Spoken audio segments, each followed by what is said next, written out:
During this time, I was staying with my grandma to keep her company as my mom went to go do some errands for her. I was there just in case she needed anything since she recently had surgery. So I helped her get ready to take a nap and crack the door. I then went into the living room and watched some TV. I was also listening out just in case she needed anything. It was really quiet, so I assumed she was sleeping well. However, that is when I noticed something really odd. I glanced over to the hallway that was right next to her room and saw something weird. I noticed a black shadow starting to form on the wall, as if someone had opened the door more, but I didn't hear any walking or my grandma asking for anything. I got a little worried and closed my eyes quickly. I prayed to God that it was nothing, and after I opened my eyes, the shadow was gone. I slowly got up and walked to her room. The door was cracked just the way I left it, and my grandma was still asleep in bed. I didn't see it anymore while I was there, or while she lived there. I don't know what that was, but I'm thankful that God was there and kept us safe. This took place many years ago.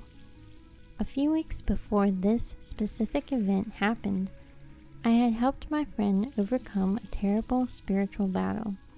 She was dealing with demonic influences, so we prayed and got rid of the items that were affecting her. God allowed these influences to depart from her and her house. We were so thankful. So on this particular day, several weeks later, I was home alone. My husband was at work that afternoon at the naval shipyard, so I was going to make dinner for myself and our dog. As I was trying to figure out what to make, the doorbell rang.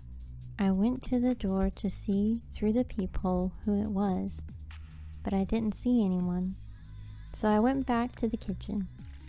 A minute or two later, the doorbell rang again. I was starting to get a little creeped out.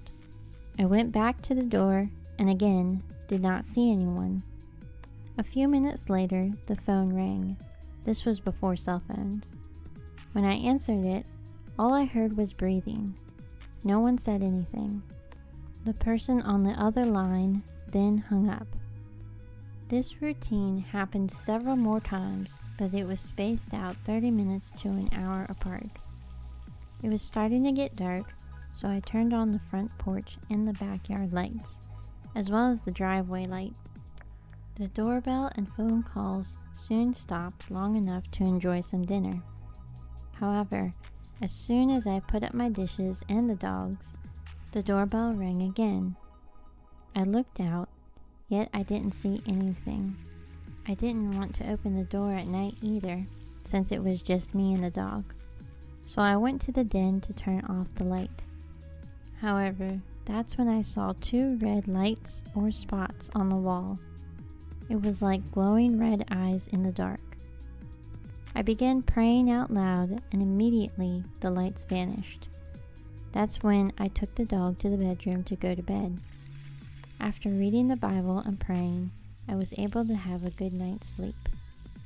When I woke up the next morning, I went to see if anything was left or if anyone was outside. On the front door, there was a light blue piece of paper that had words written in red ink. The note said, "We're going to get you," signed the people who were here before you. The handwriting looked like it was written from a child, and something red was smeared on the paper. When my husband came home, I told him what happened and showed him the note. At first, he thought someone was playing a prank. But after telling him the whole story, he thought that it might have something to do with helping my friend weeks earlier. Nothing else happened while there, and I am so thankful that God watched over me and my dog. Several years ago, when my wife and I were first married, we were living with my grandparents. We didn't have enough money to move out on our own yet, but we were saving up to move when the time was right. One morning, I was alone in the house. My wife had gone with my grandparents somewhere, and I was getting ready to head to work. I was brushing my teeth when I saw a figure with long black hair in a grayish-colored gown walk by the door behind me. I usually saw things out of the corner of my eye like this before, but most of the time it was just the door frame or something like that. This was different though. No matter how hard I tried, I couldn't replicate what I saw. Usually if it was the door frame or something in the room, I could just stand back where I was and move slightly to see it again.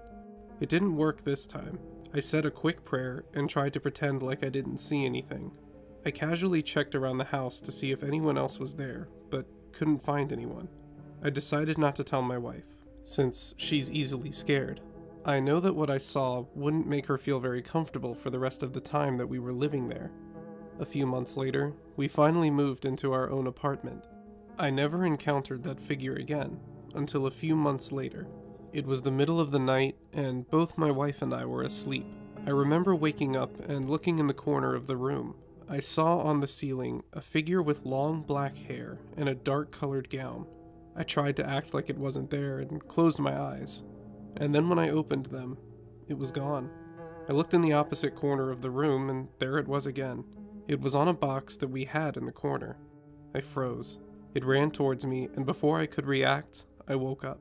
My heart was racing, and I was sweating. I could hear audible whispering that repeated itself. It was a raspy voice, saying, "Cheryl."